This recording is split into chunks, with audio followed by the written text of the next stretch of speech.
Hi guys, and welcome to another local podcast. My name is Mata, and this is my guest Marin. How would you introduce yourself? Well, I'm Marin from Split and I'm a programmer. I play guitar, aspire to be a singer-songwriter, and I'm also into yoga and living life. Nice, nice. So, how did you how did you get into yoga, and when was that? Well, I got into yoga 3 years ago, and in life kind of just led me there. And the main thing that led me there was music, because music is my main motivation in life. Everything around music. Um, Everything everything orbits revolves around yeah everything music. revolves around music, and I always try to make ties to that music by various other disciplines. So I figured that yoga is good with breathing techniques and developing rhythm and good intonation. So I started going there and I liked it and figured that there's much more to it than just things Than that just I yeah exercises. than just exercises. It's a whole system. Yeah, it's a whole system. So, you told me that you have a degree in engineering or like telecommunications. Yeah, well, I never knew what I really wanted to be. And when I was in high school, I first wanted to be a history teacher, then I wanted to be a physics teacher, and then I figured I'd be an electrical engineer, and I ended up as a telecommunications engineer, and then I ended up in programming when the IT wave started. And then after I started working as a programmer, I figured that that's not everything that there is to life. So I started learning, started contributing more of my time towards music, and with that, everything started to revolve around music, and everything that I did in life, I try to connect to that music because it just fulfilled me. So, like the music is your primary interest, Yes, it's my and engineering, it's electrical engineering, yeah, electrical telecommunication, engineering, and and well, I'm mostly a came programmer. like that came as a way for you to learn learn a skill so you can make money or not like get rich Yeah, but survive in this yeah. world. Well, it ended up like something that provides money to me, and I still work as a programmer, but I'm trying.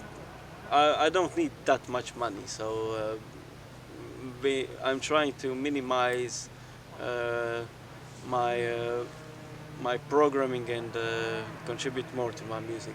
So programming is good because you can be really efficient and make good money, but you don't have to dig canals or build houses or something like that.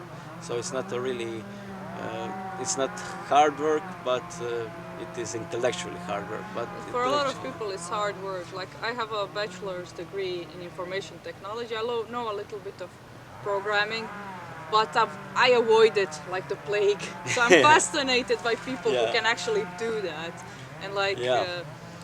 be able to make a living out of that profession. Yeah, I mean, it is hard work, but it's intellectually hard work, and with I intellect don't you want to can think be, that yeah, way. you can be efficient. So, but it's still, it's a really dehumanizing profession because it ties you up to An office chair. an office chair. Yeah, an office chair and to the screen, and that's not healthy. So you need to balance that, and uh, uh, that's a really good pointer for all the programmers. Balance your life by going into nature or things like that. Yes. But when you were studying electrical engineering, was that something that was inspiring for you? I always liked it, and it always interested me, but it never was the primary interest in my life. Primary interest was always the music. Uh, so, but I had many, and I still have many interests. One of it being science, but it's not something that I that I attribute all of my time to. Most of my time goes into music, and Yeah, you spend enough time in the university. That's yeah, yeah. that's okay. Once I got the diploma, I started working, and once I started to, uh, once I acquired the basic stuff about it, I figured that I don't want to go in such depths that I would dedicate my life to it, because it wasn't something that would bring me the Joy of life. yeah, joy of life. So I try to minimize it as much as possible. I mean, not by I do my work honestly because I believe in honest work. But you don't want Yeah. your life purpose to be Yeah, engineering and programming. yeah. My free time is not spent programming. So sorry to people who maybe want to hire me. I will still do honest work, but but I believe that I can do good work and not be 100% into something, because We have to live we all off do of that. something today. Yeah. That's how the world works now. Yeah, honestly, most of us do that, and people who say you shouldn't do that are mostly dishonest, and they're mostly your bosses. Yeah. What I'm fascinated the most is how you came from a guy who has a PhD in electrical engineering. How you came to someone who practices yoga daily. Well, when music led me to yoga, I tried it, and I figured, wow, this stuff works, and it worked amazingly. I mean, I never felt better, and it was. I was very dedicated uh, to trying to live a healthy lifestyle. I mean, maybe not that much, but I always wanted to learn and balance my life with good workouts and everything. So when I got there, I saw that some things that I didn't even notice that were wrong with me, I started noticing it. When I started noticing how unflexible I was, and when I was a child, I was really flexible. So flexibility was the kind of a first pointer, and then the breathing and breathing exercises. I noticed how relaxed I felt, and how I could calm my mind. And my mind is always racing in many different directions, and by calming my mind, I saw that I can use that to hone my skills in a More yeah, organic and organic. productive way. Yeah, I started to learn music faster, do everything better. So it kind of neatly integrated with everything that I did. And what I found particularly interesting was the system that sees our human existence as three parts, which is the physical body and the mental body and the spiritual body. And those three bodies Three kind of parts. three Three parts of our aspects, three bodies, three parts. yeah, those three aspects of reality made sense to me. Yeah. And I was always thinking about philosophy and stuff. It's one of my passions, though I'm not. Not I'm a not a full. professional. Yeah, I'm not a Not a full time. professional philosopher, but Yeah, but you I are, read a philosophy lot. is an interest. Yeah, I read a lot about that stuff and think a lot about it because it. Think about thinking. I think about thinking because I try to write songs and it's helpful in that way. And it's not just thinking about thinking, it's thinking about reality and world and how we as humans relate to it. People don't understand how important philosophy is in general, and Yeah, I mean, it's the most important and the least important thing. If you're not doing philosophy, then you have to do it. And when you when you start doing doing, it, then you have to then stop. you have to stop. Yeah, because True. you need to answer things in your life, you need to construct your perspective on life. You need to put some kind of constraints and explain your life inside of those constraints. Because Because if you don't, the society creates your framework.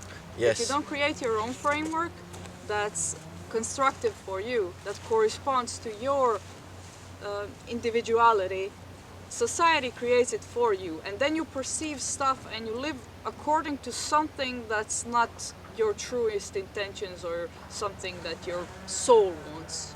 yeah, and I always found that the world has a really nasty way of punishing us when we don't live out our true intentions. And by world, I mean ourselves. Uh, and it's a good thing to recognize that because then you can change it. And changing is always trying new things and defining the boundaries in which you move yourself.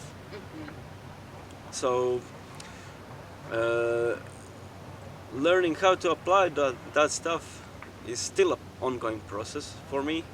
And the one stuff that is always mystical is the spiritual world because what is spirit? But it's kind of easy. I don't. It's to be. It's simple actually. Yeah, yeah. It's to be. It's how. It's your feeling. How you feel. It's Not the. feeling It's, in an emotional yeah, sense, because emotions can. it's your experience. Yeah, emotions can kind of distort how we experience spirit, but spirit is, I don't know, I would What it say is to be. something. Yeah, it's just Being. being. Yeah. It's being, it's consciousness. We don't have adequate words in English or in Croatian or any other language that can explain that. Maybe Sanskrit has better words. And a lot of like these ancient languages, they have better words, better frameworks for explaining the thing that we call the spirit or the spiritual. Because nowadays people think that spiritual means anything we can't explain or everything that has a spiritual aesthetic to it. But spirit is something very simple. It's very both mystical and simple.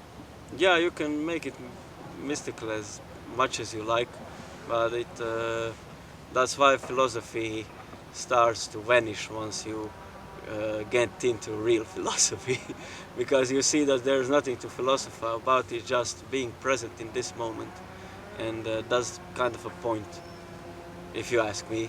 And yoga emphasizes that. Uh, so I'm still finding words to describe it in my own way, but because it cannot really be described in words, it can only be experienced, and that's the purpose of the spirit, because intellect cannot get a hold of it. Yeah. Yeah, It slips like trying to grab water with one hand. It keeps slipping. That doesn't mean that water is not there. Like yeah, that's why we have knowledge and wisdom is always experience, and you cannot acquire wisdom without experiencing. So this is something we learned in one subject in the university, the difference between information, knowledge, and wisdom. Like those are three completely different things. Information is just like something you read or heard or have seen maybe. But knowledge is how you apply that information, how you connect the dots between the information you have.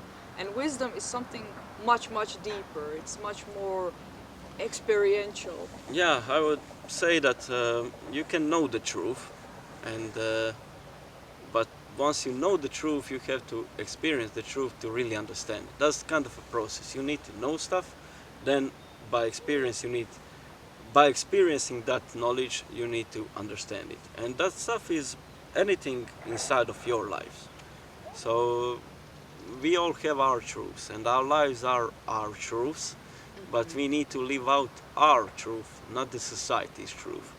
And That doesn't mean that society, just having society, is bad. no, The, definitely the not. negative thing about that is when you allow society to shape all of your decisions and perceptions in life. that's when things go wrong. When you don't have enough trust in your own self, that you rely on whatever everyone around you thinks and believes. Yeah, I'm not an advocate of any kind of paranoia. So society is just society. I Live in mean, a society. yeah. If you, if it's not a, it's not something that can hurt you, that wants to hurt you deliberately. You can just hurt yourself by, like a hammer. A hammer doesn't want to hurt you, but if you don't know how to use a hammer, you're gonna hit yourself. So learn how to use that, and you can use society in a good way if you contribute to society, and that's where the virtues come. And living a virtuous life is a way to make society sustainable and good for everybody, and it's a it's a principle that we have to embody, and that's why I like yoga, because they are based around virtues, just like Stoicism, for example. How would you describe virtues? Well, for me, virtues are something that make life good for everybody, and that make it sustainable, and that give us freedom. And freedom for me is there are certain degrees of freedom, but freedom is the freedom to live out your own truth, and your own truth you cannot you you need to understand it, and that's where Understand stuff it in like a intuition deep level. comes and everything. Yeah. So we were talking about virtues, and you defined virtues as living in sustainable ways. Yeah, virtues are something that allow us that give us freedom, and that share that freedom with others, that make the society better, that make the life sustainable and better for everybody. And That's in according to the definition of virtue that the Stoics had. They considered virtues as traits or skills that humans acquire in order to live to their full potential, or to live actually to according to nature, to the natural laws, and they considered the entire universe as a living, breathing being. So every person had to live in accordance to that being, to its nature, in order to have a happy and fulfilling life. So virtues would be like something like goodness, bravery. I don't know if you have an example, maybe. well, yeah, but it's it just everything is just words in the end, and we need to understand that words matter, and that's something that's especially important for me, because I try to be a singer-songwriter, but when describing stuff like virtues and everything, we try to use descriptions, and the problem happens when we speak in tongues. That's the thing in the Bible that says about the Tower of Babylon, and then God made everybody speak in tongues. We use descriptions that we don't understand, and it's always hard to describe things that are so close to the absolute, and that's the truth. Some called it God, some call it consciousness, some call it Brahman, Atman. Depends. It always depends on what culture or what age Framework, of or what civilization, framework framework. Yeah, you're trying but to use to describe, or what symbols your culture uses. yeah, and when you're not using good descriptions of stuff, then mysticism comes into place, and people make everything very, very hard to understand. But reality can actually be simple, and the more you know about it, it starts getting a lot simpler. So, for example, you can read in the Bible, in the beginning there was a word, and the word was with God, and word was God. So even the Bible tells you that God is a word that we use to describe the absolute. The one thing that everybody is looking at, and that is the consciousness itself, for me.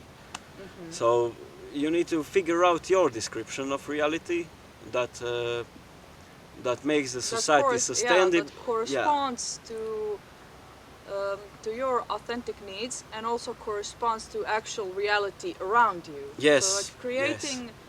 creating your own understanding that doesn't correspond to reality can lead to psychosis types of Yeah, because experiences. we describe our reality, and we need to figure out our internal truth, our absolute truth, because we that's the only thing that we can absolutely know, that we, that we are conscious, and And everything we perceive through our own consciousness and through yes, the reflection of reality within our own mind.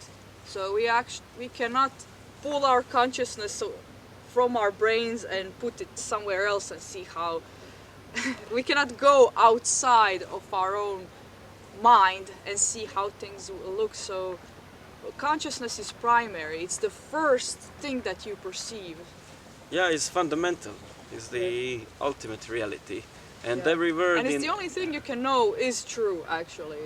yeah, because everything can be an illusion now. Yes. If it doesn't matter if it actually is, uh, that's for you to say, but That's for you to decide. yeah, you decide that.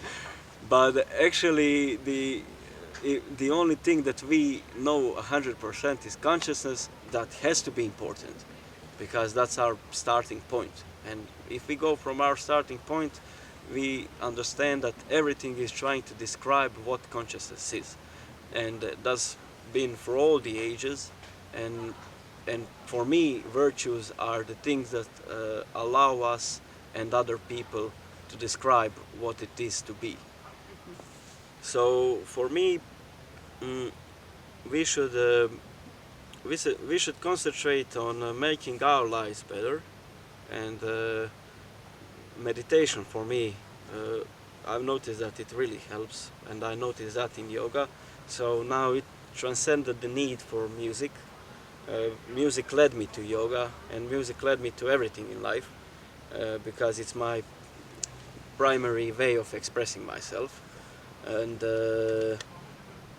I'm honest to myself, and I know that I need to express myself through music. So that's why I aspire to be a musician. Mm, I mean, not a musician. I aspire to make music. I am who I am. So I don't. You're a Renaissance man. Yeah, I don't need to categorize myself. I can be everything, because we are who we are. We are not our professions. We are not our skills. We are not our wealth or anything. Our possessions. We are who we are, and we need to decide what's the best way to experience life for us.